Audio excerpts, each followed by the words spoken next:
Selamat datang kembali di program ini. Hari ini kita ditemani oleh Alex Kreiner, yang sangat populer seorang analis pasar, analis urusan internasional, dan mantan manajer hedge fund untuk membahas krisis yang semakin mendalam di Eropa. Jadi selamat datang kembali di program ini. Thank you. Het was altijd wat daaraan, Glenn. Selalu senang te bergabung gitu. Saya telah pergi. Saya merkisur voor spoton en gemalis beberapa dro. Harus lagi, saya hampir tidak mengenal berdua lagi. Tesliam ring the wasion namir. Especially the last 3 years. Of course, a real crisis has set in the security. Tentu saja, krisis nyata telah terjadi. Keamanan, ekonomi, sosial, politik, namun sebagian besar tampaknya berasal dari perang proksi selama 1 dekade dengan Rusia. Stabilitas terus menjauh dari benua ini, dan kasus terbaru tampaknya terjadi di Prancis. Saya sudah berhenti menghitung berapa banyak Perdana Menteri yang telah mereka ganti. Tapi ini bukan hal yang unik bagi Prancis. Pemerintah di seluruh Eropa tampaknya tidak lagi stabil. Mereka menikmati Rahnami dan hits dikip overall fourth and merasi numa ini sedang nu penuh terdenar. Sudis streng yang betling nih tang berpermitin terbaling. Hari Queen het Pranius, Pranji Chitawu. Turn of event. We're looking at France first. Well, I think that we have the gathering conflict between. Ya, saya pikir kita sedang melihat konflik yang semakin meningkat antara dua, sebut saja pendekatan dalam memerintah negara-negara Eropa. Salah satunya adalah, seperti yang Anda tahu, kelompok globalis yang diwakili oleh Macron, Merz, dan Keir Starmer terutama. Dan yang lainnya adalah kekuatan kedaulatan yang berusaha merebut kembali kendali atas negara mereka, karena mereka jelas tidak menyukai arah yang sedang diambil. Kita memiliki gerbes soal yang telah menumpuk tahun. Itu kehabarian toking di Rowene dan histeri yang mencengkeram kelain di seluruh Eropa. The ruling establishments all over Europe. It's also the long-standing projects of energy policy. Ini juga merupakan proyek kebijakan energi jangka panjang, kebijakan net zero PBB, yang menyingkirkan sumber energi kita yang katakanlah dapat diandalkan dan mencoba menggantinya dengan yang disebut-sebut berkelanjutan, seperti tenaga surya dan angin, sambil menyingkirkan energi nuklir. Hal itu telah membawa kita pada situasi di mana harga energi menjadi salah satu yang termahal di dunia. Akibatnya adalah deindustrialisasi, hilangnya lapangan kerja, pertumbuhan ekonomi yang sangat lemah bahkan nyaris tidak ada, serta anggaran pemerintah yang semakin terbebani. Lalu kita menghadapi masalah imigrasi tak terkendali, yang merupakan bagian dari agenda yang sama. Kita juga melihat ideologi LGBT dipaksakan kepada semua orang tanpa kehendak mereka. Kita mengalami kemunduran infrastruktur, kesehatan publik, dan seterusnya tanpa henti.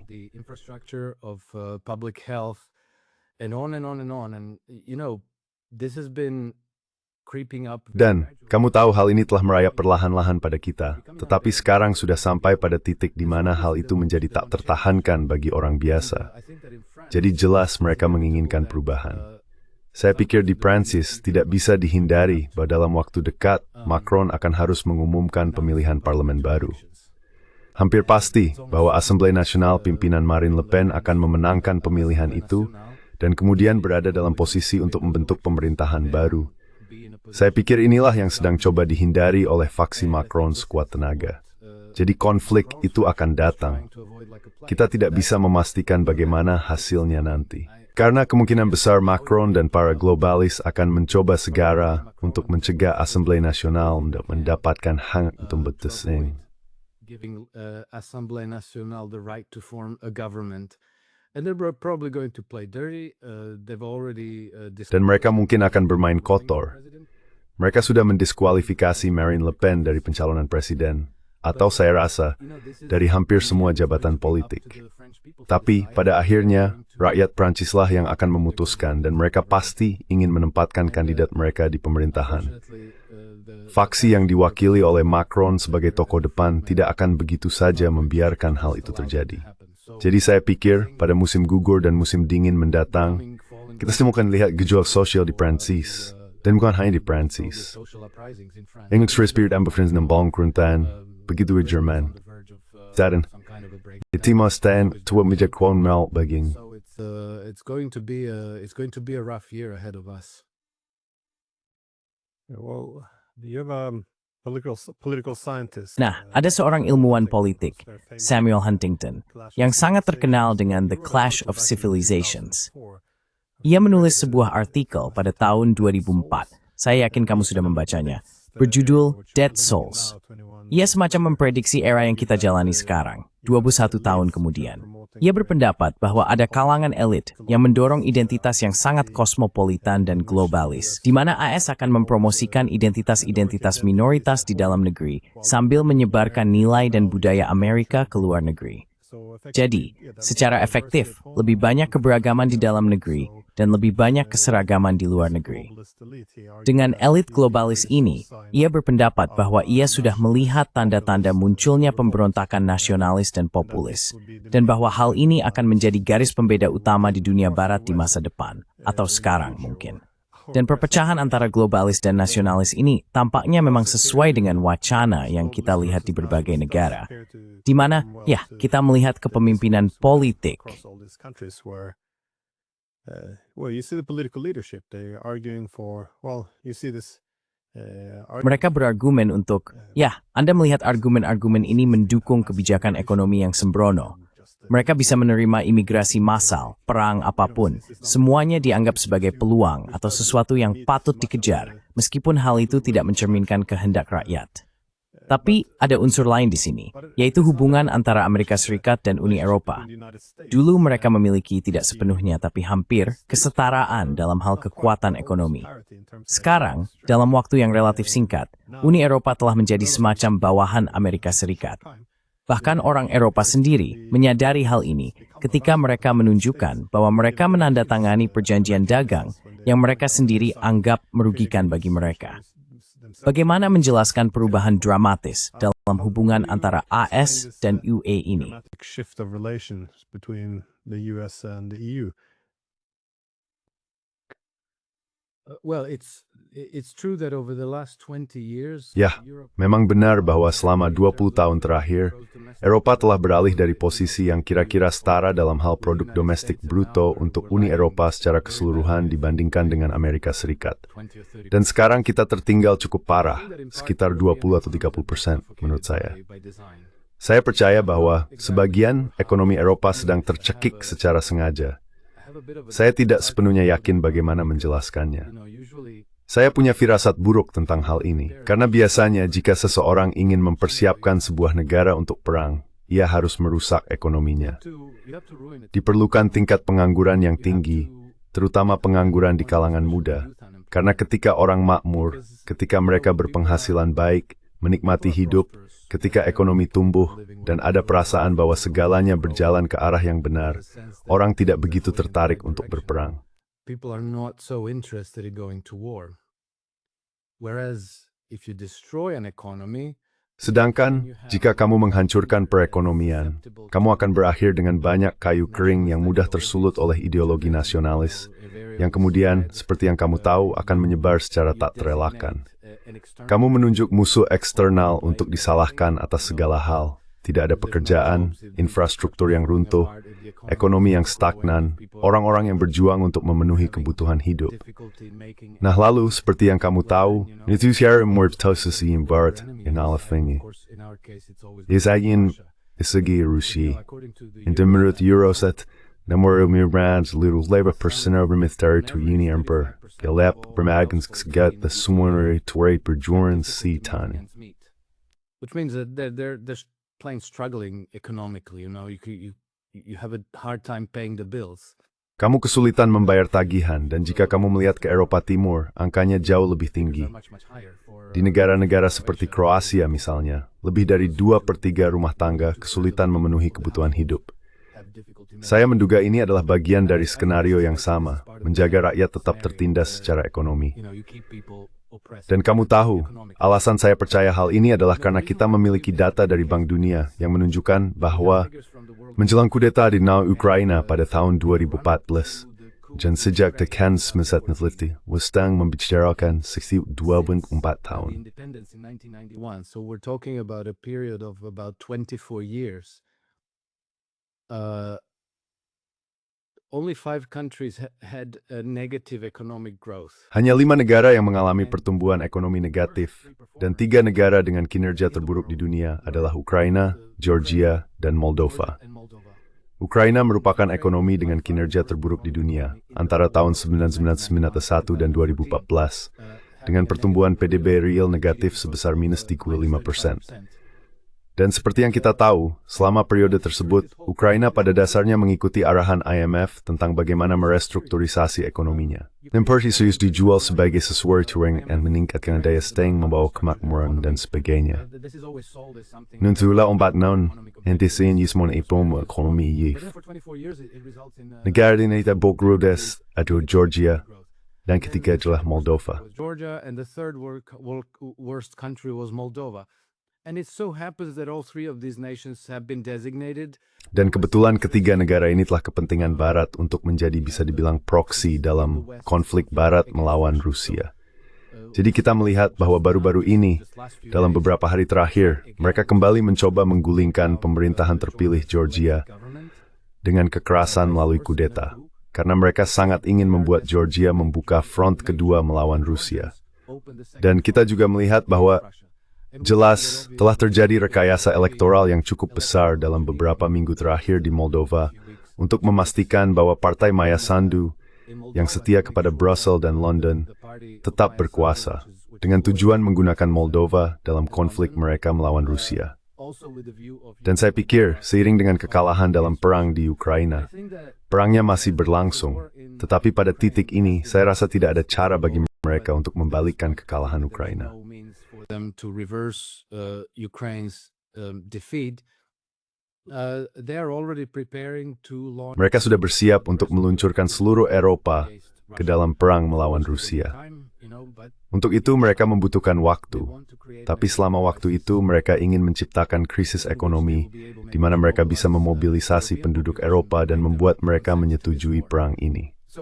Jadi, ada juga penjelasan bahwa orang Amerika hanya ingin meminggirkan Eropa untuk mendapatkan keuntungan kompetitif dengan mengorbankan Eropa, mungkin merekrut talenta terbaik dan perusahaan paling kompetitif, serta memindahkan kapasitas produksi mereka ke Amerika Serikat.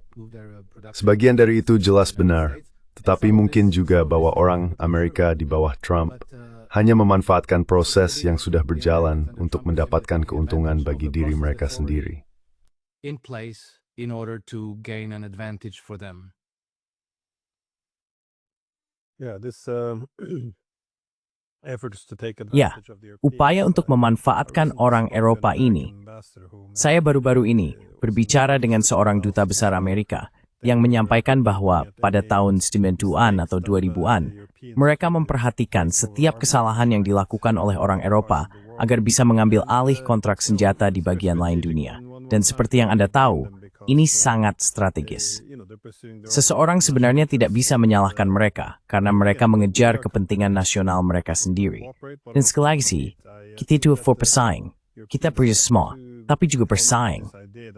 Saya mengkhawatir integritas dan verkeersgehit itu berlight mau, kepentingan itu selaras dengan sempurna. Tapi bagaimanapun, upaya untuk memangsa industri dan pasar Eropa ini tampaknya meningkat pesat. I mean, it seems to have increased a lot, and I'm thinking then especially with the. Dan saya terutama memikirkan tentang penghancuran Nord Stream.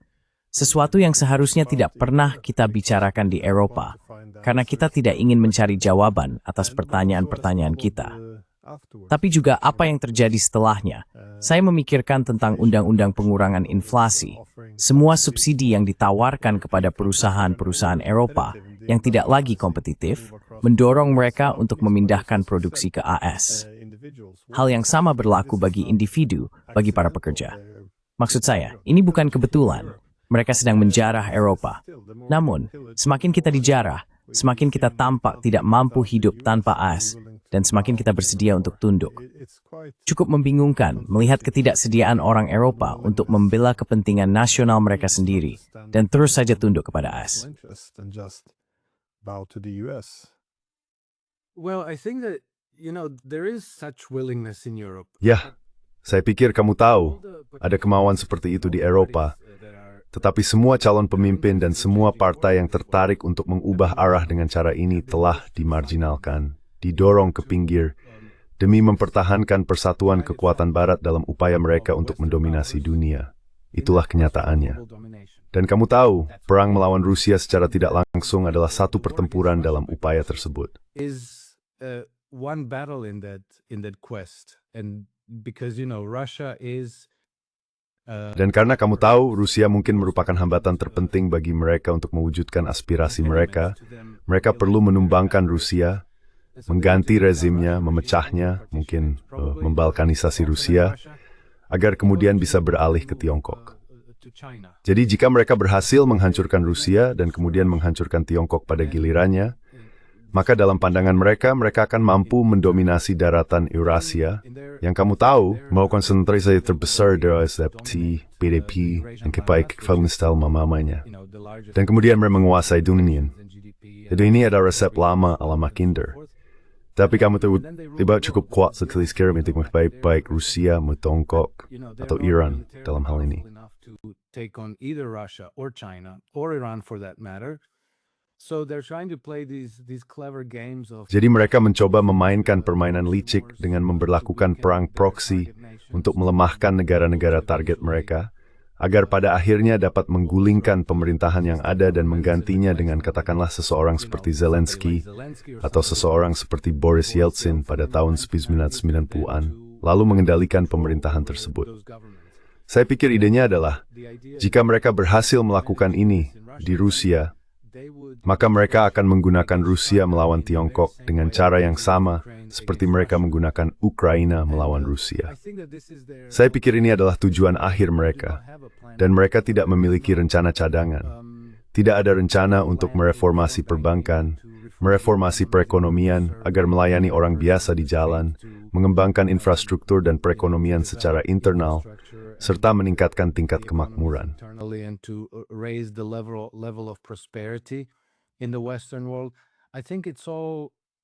Di dunia Barat, saya pikir semuanya diarahkan pada satu tujuan yang sama.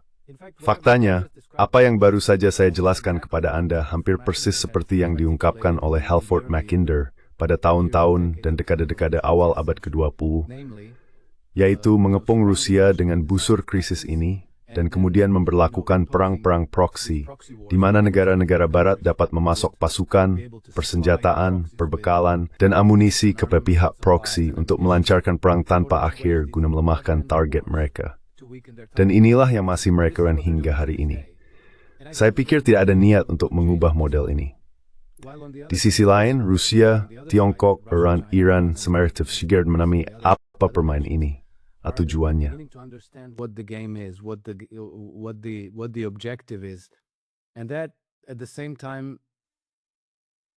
Dan hal itu, pada saat yang sama, hampir memaksa mereka untuk melangkah sepenuhnya.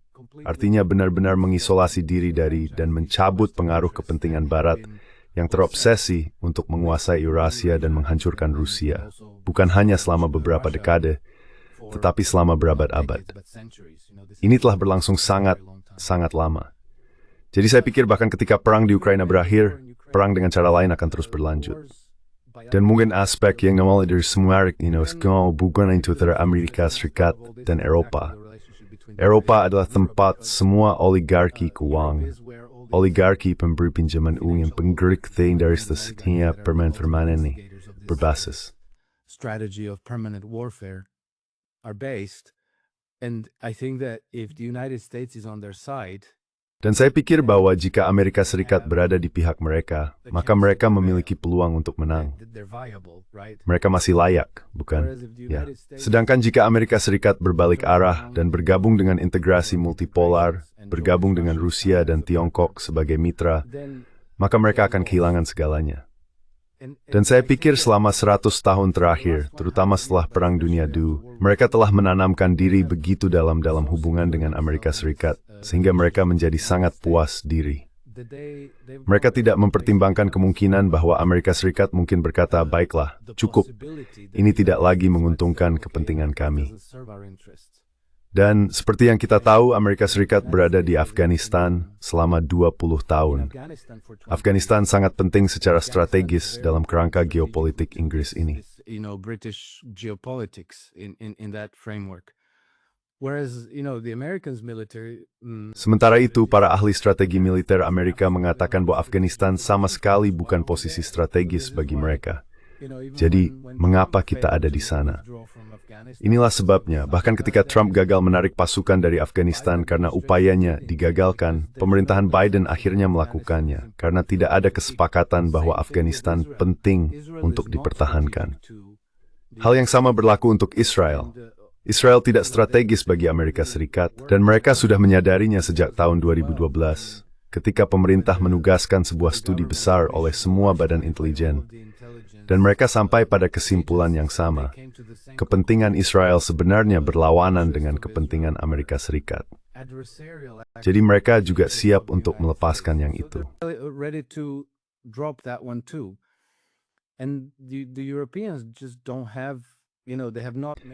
Dan orang Eropa memang mereka belum menjadikan diri mereka otonom. Mereka belum menjadikan diri mereka berkuasa secara independen. Jadi bahkan jika Amerika Serikat meninggalkan mereka, seharusnya mereka memiliki katakanlah strategi geopolitik buatan sendiri. Tapi mereka tidak punya. Jadi saya pikir kita berada pada titik di mana kekosongan kekuasaan akan muncul di benua Eropa. Dan satu-satunya kekuatan politik alternatif yang memiliki peluang kredibel untuk mengisah kemarin itu adalah gegara-gegara daulatan yang kalau tahu muncul di Hongaria, Slovakia, Republik Ceko, Polandia, Rumania, dan pada akhirnya juga di Prancis, Jerman, dan Italia.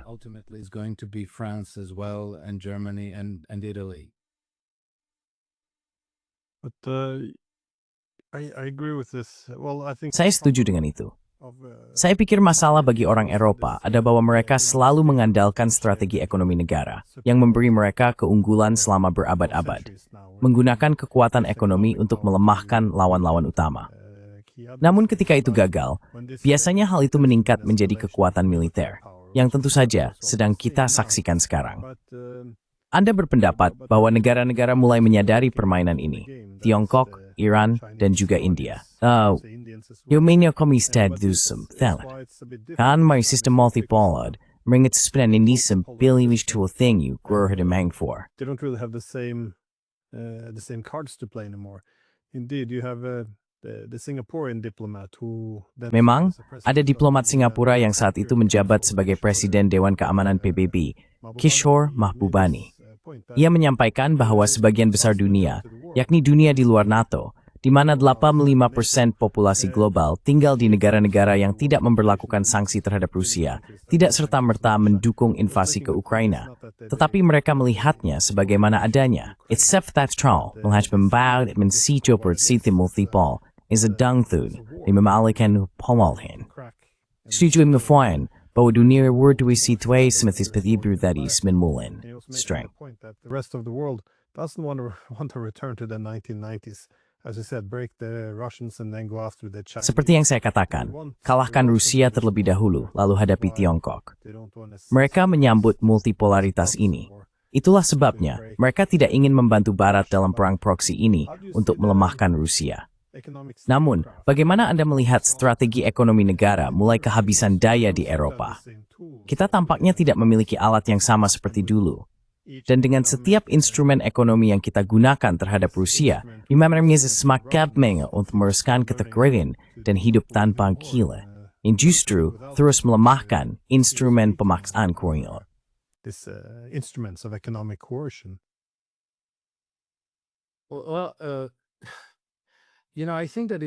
Ya, kamu tahu, menurut saya dalam beberapa hal kita berada dalam posisi yang lebih baik dibandingkan masa lalu.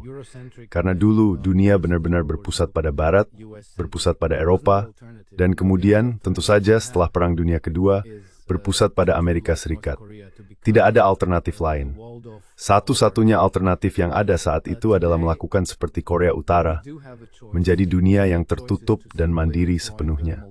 Sekarang kita memang memiliki pilihan, dan pilihan itu adalah bergabung dengan integrasi multipolar, bergabung dengan BRICS, bergabung dengan struktur keamanan Rusia-Tiongkok seperti ESCO, dan itu jauh lebih baik daripada menjadi seperti Kuba atau Korea Utara.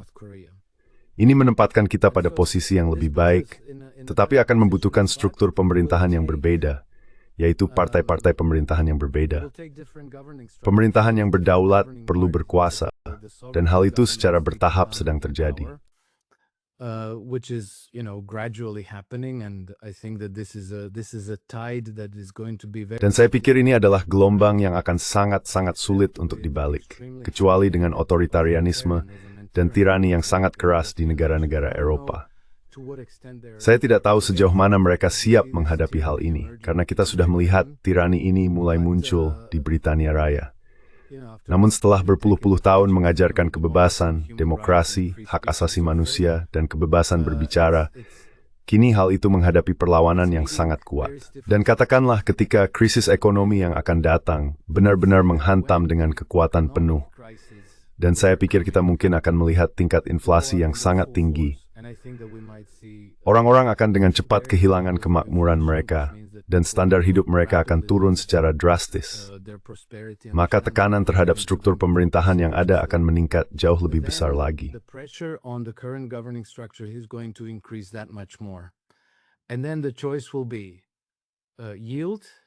Dan kemudian pilihannya adalah menyerah pada tekanan publik, atau merespons dengan penindasan yang sangat-sangat keras.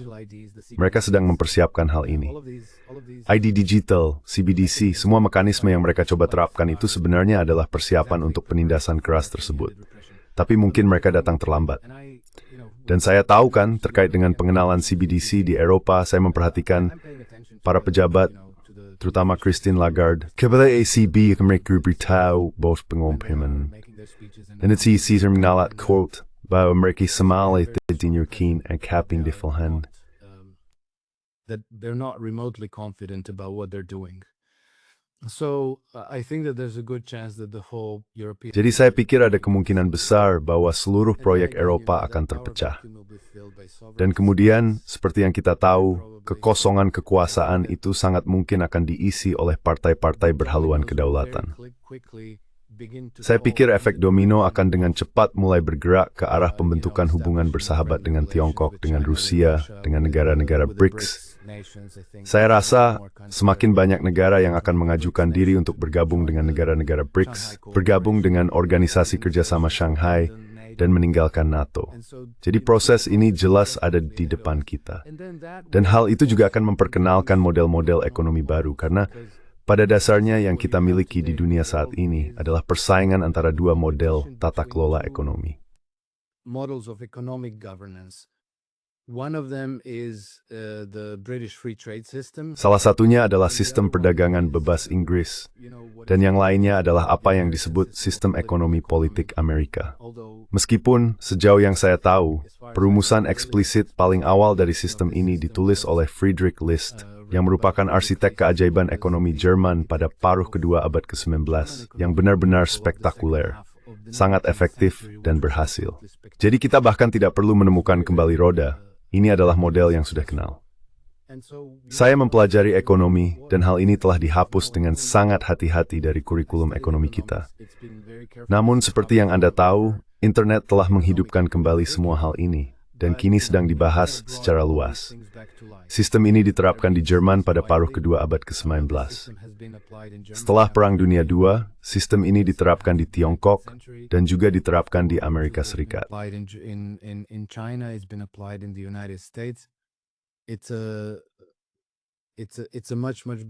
Ini adalah sistem yang jauh lebih baik daripada sistem perdagangan bebas Inggris yang bersifat eksploitatif dan spekulatif. Jadi saya pikir perubahan ini juga akan datang kepada kita. Tentu saja orang-orang yang telah diuntungkan dalam tatanan pasca Perang Dunia II, seperti yang ada sekarang, tidak akan begitu saja menyerah. Jadi akan ada beberapa konflik dan mungkin muncul dalam bentuk revolusi atau perang saudara juga.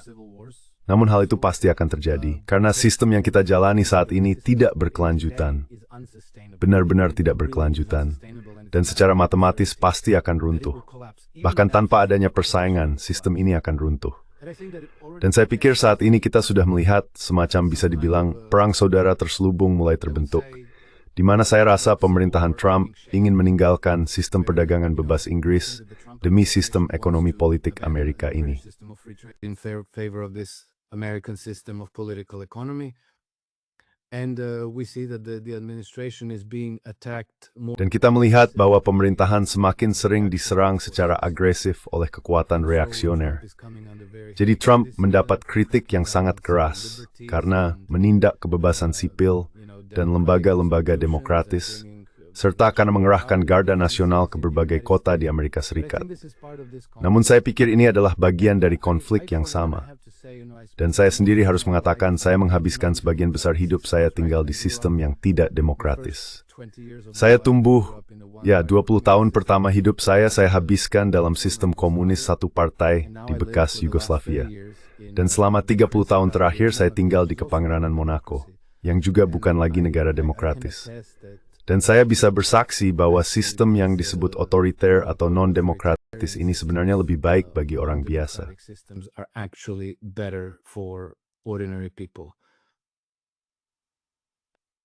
Well, you mentioned Friedrich List, though, and it is interesting. Nah, kamu menyebut Friedrich List. Dan itu menarik, karena seluruh tesisnya adalah bahwa Inggris pada abad ke-19 menjalankan ekonomi politik yang bersifat imperialis melalui sistem ekonomi internasional yang liberal. Ia membandingkan hal ini dengan Amerika Serikat, yang menurutnya menerapkan sistem ekonomi berdasarkan kedaulatan nasional, melalui koridor transportasi, basis manufaktur, dan bank nasional mereka.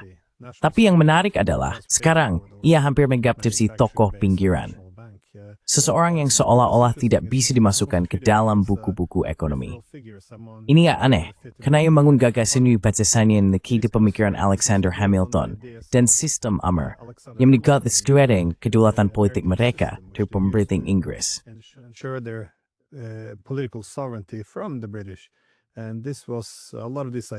Dan banyak dari gagasan ini diadopsi tidak hanya di negara asalnya, Jerman, tetapi juga di Prancis. Hal ini juga terlihat di sana. Mereka memiliki penasihat langsung yang pergi ke Jepang, dan semua negara itu berkembang pesat. Kemudian, pada akhir abad ke-19, di Rusia juga, gagasan-gagasan ini dikembangkan melalui Menteri Keuangan Sergei Witte, yang mengelut pemikiran Friedrich List. Jadi saya sering menekankan bahwa inilah model ekonomi yang sedang dikejar oleh Tiongkok saat ini. Maksud saya, model itu sangat-sangat mirip dengan sistem Amerika.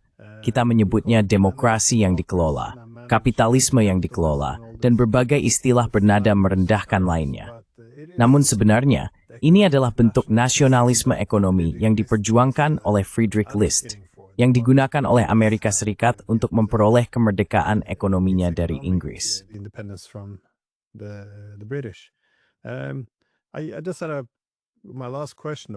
Saya baru saja mengajukan pertanyaan terakhir saya.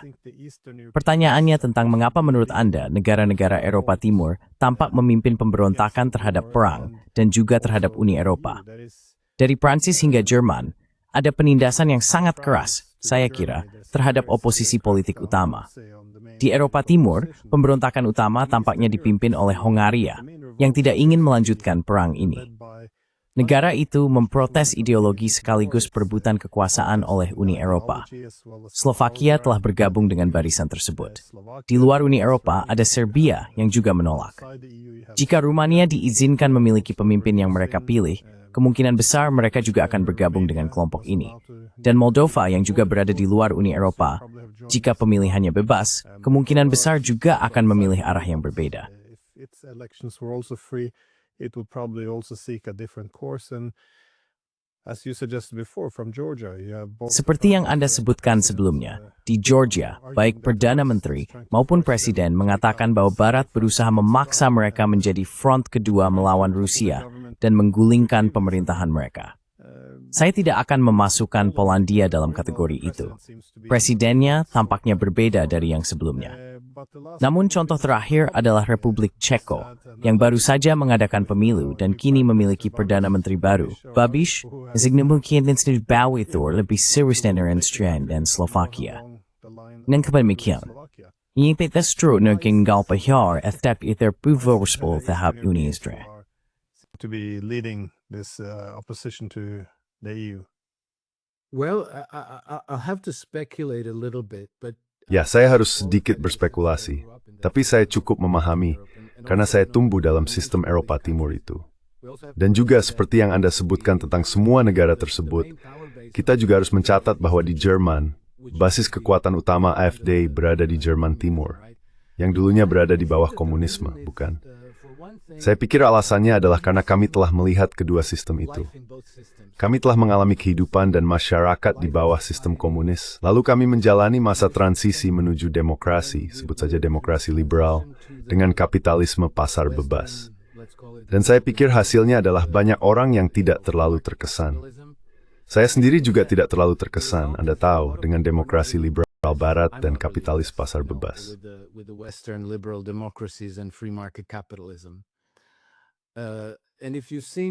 Dan jika kamu telah melihat kedua sistem tersebut, maka kamu akan jauh kurang terkesan dengan sistem yang sedang dijual kepadamu. Saya pikir di Barat, selama beberapa generasi, orang-orang hanya hidup dalam satu sistem.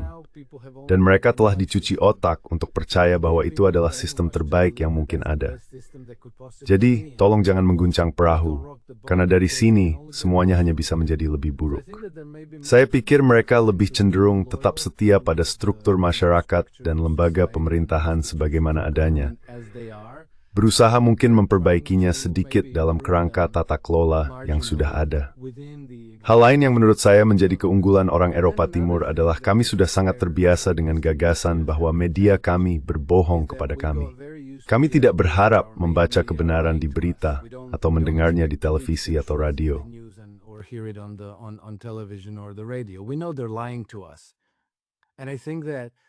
Kita tahu mereka berbohong kepada kita. Dan saya pikir masyarakat Barat baru sampai pada kesimpulan ini sangat-sangat terlambat. Mungkin sejak tahun 2020, setelah peristiwa-peristiwa tertentu pada tahun itu, ketika orang mulai meragukan apakah jurnalis, editor, dan penerbit mereka benar-benar penyampai kebenaran seperti yang mereka klaim. Mereka mulai melihat bahwa orang-orang ini sebenarnya bekerja dengan cara tersembunyi untuk struktur pemerintahan negara mereka. Bahwa mereka sebenarnya berbohong kepada masyarakat. Jadi saya pikir orang-orang Eropa Timur tidak terlalu terikat pada sistem Barat ini, pada cita-cita dan nilai-nilai yang mereka nyatakan. Mereka jauh lebih cenderung untuk menyingkirkan semuanya, membuka lembaran baru, dan mengubah arah.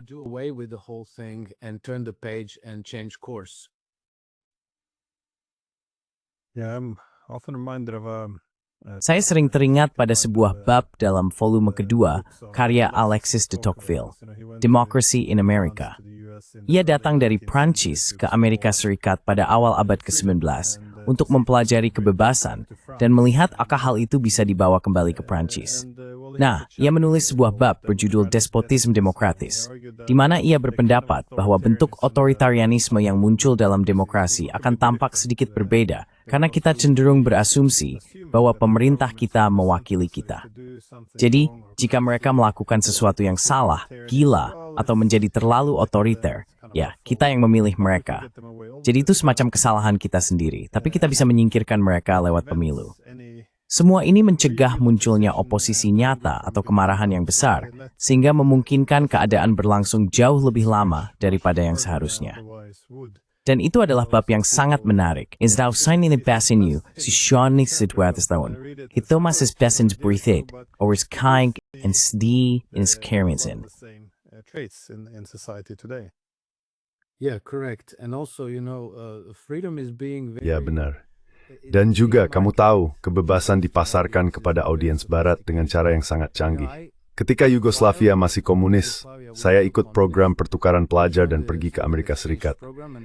Dan saya bisa bilang, ketika saya tiba di sana, orang Amerika selalu bertanya, bagaimana rasanya sekarang kamu berada di dunia bebas? Bukankah ini negara paling bebas yang pernah ada? Bukankah ini luar biasa? Dan kamu tahu, saya tidak pernah merasa begitu. Saya justru merasa jauh kurang bebas di Amerika Serikat. The history maker from Amerika sangat cenderung to Gautama menegaskan, jenahang bebas. They're very much disposed to always affirm, we are so free, we are the freest people there ever was. Kami adalah bangsa paling bebas yang pernah ada. Bahkan tanpa pembanding lain, itu hanyalah salah satu mantra tegas yang membentuk fondasi budaya seluruh masyarakat. Kamu tahu, kami bebas. Begitulah adanya. Dan mereka belum pernah tinggal di tempat lain.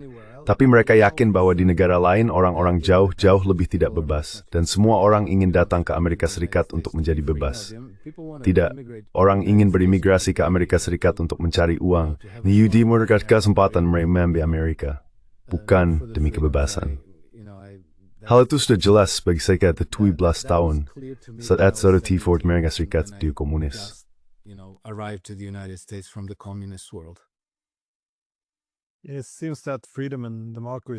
Tampaknya kebebasan dan demokrasi telah menjadi sebuah identitas. Ini tentang siapa kita, bukan tentang apa yang kita lakukan. Dalam literatur, hal ini disebut fundamentalisme ideologis, di mana segala sesuatu dinilai berdasarkan identitas. Jadi kita bisa mencoba menggulingkan pemerintahan di Georgia, kita bisa memanipulasi pemilu di Moldova, tetapi itu tetap disebut demokrasi karena memastikan negara-negara tersebut berakhir di pihak kita. Kita adalah kebebasan, kita adalah demokrasi. Namun jika mereka berpihak pada pihak otoriter, maka demokrasi dianggap telah berakhir. Jadi ada politisi Jerman yang dalam satu bagian kalimat bisa menyerukan pelarangan partai oposisi terbesar di Jerman, dan di bagian berikutnya mengecam negara lain karena dianggap kurang mengadakan parade LGBT atau semacamnya. Mereka tidak melihat kontradiksi di situ, karena ya sekali lagi itu sudah menjadi identitas mereka. Ya, apakah New Venturin Aker Stim Gemerhai? Do you have any final thoughts before we wrap it up? Well, I think this is extremely fascinating. Ya, kamu tahu, menurut saya ini sangat menarik karena ini sebenarnya adalah masalah psikologis. Kamu hampir bisa meyakinkan orang tentang apapun, dan sangat-sangat sulit bagi mereka untuk melepaskan keyakinan lama yang sudah mengakar, bahkan ketika mereka dihadapkan pada bukti jelas bahwa keyakinan itu tidak berfungsi. Saya mengikuti media Inggris dan kadang-kadang saya menonton panel, diskusi, dan wawancara di GB News, dan katakanlah saluran Inggris yang setengah bebas lainnya. Mereka masih bersikeras bahwa mereka memiliki tingkat kebebasan berbicara yang sangat luas dan patut ditiru di Inggris, meskipun faktanya sekitar 30 orang per hari di penjara, termasuk anak-anak, karena unggahan di media sosial. Orang-orang didatangi ke rumahnya pada pukul 2 pagi untuk menjelaskan mengapa mereka menyukai atau membagikan ulang sesuatu secara daring.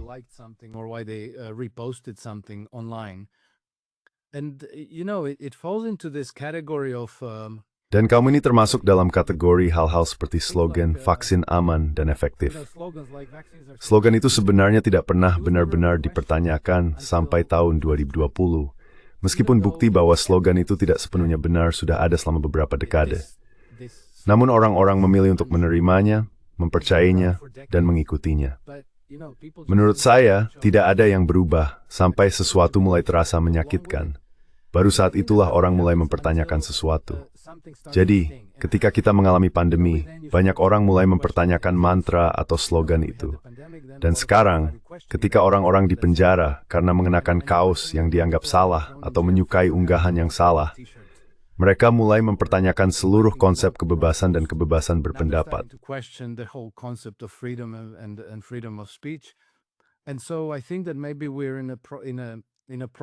Jadi saya pikir mungkin kita sedang berada dalam sebuah proses yang akan berlangsung lama.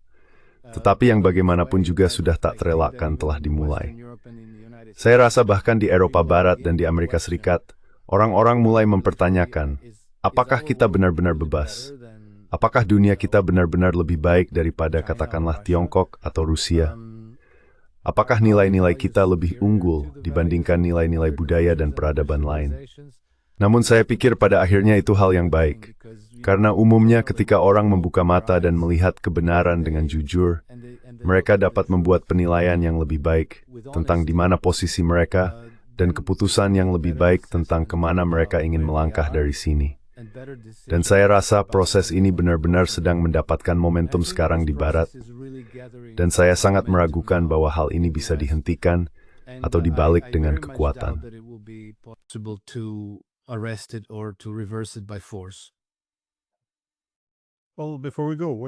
Baik, sebelum akhiri, di mana orang bermusyawarah kawer? Anda akan aktif menismus blok di Warvin Chai seperti Haiti Harbor. Jadi di mana tempat timur dari orang untuk mempunyai Where is a good Stephanie. place for people to follow your work? Well, I publish I have two publications. Baik, saya memiliki 2 publikasi di Substack. Salah satunya adalah buletin pasar harian untuk investor dan trader bernama iSystem Trend Compass. Saya juga memiliki publikasi pribadi tempat saya menulis dari waktu ke waktu, biasanya artikel yang lebih diteliti dan disempurnakan di Substack milik Alex Kreiner. Saya juga aktif di X, akun saya adalah @nakedhedgy. Jadi itulah 3 tempat utama di mana orang dapat menemukan saya. So that's the 3 main places where people can find me. Excellent. Well, Luar biasa. thank you for Itasvi may swigno queen truter semua, and bird its staff to peep from Brian, stringy. Excellent, thank you. Ita bisa, You too. sa Glenn Lunagada, too bad a time from us all, dan sever bemurd untuk slower mendengarmu. Audience.